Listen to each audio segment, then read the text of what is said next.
Hindi ko alam kung papayagan nga ako eh. Sige pre, paalam ka na sa mama. O sige, saglit lang.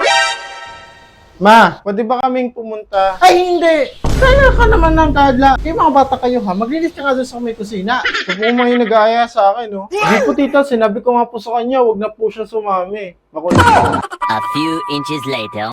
Ito pala si mama. Ay ma, pwedeng pahingi ng ano ma? Ay, hindi pwede! Ano tingin mo sa akin, tumatay ng pera? Ah, sige ma, bahala ko dyan ha, sabi mo yun ha. Bahala ko dyan. Hirap naman buuin ito. Sino ba kasi naka-ibento ng laro na to? Meanwhile, Benny!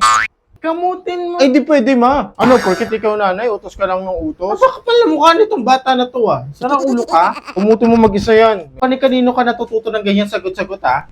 Balusin kita ng hanger, tamo.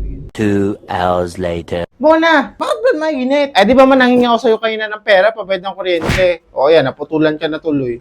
Bahala ka dyan. Ikaw pumunta doon sa Memeral ko, ma. Ikaw makiusap doon, ha.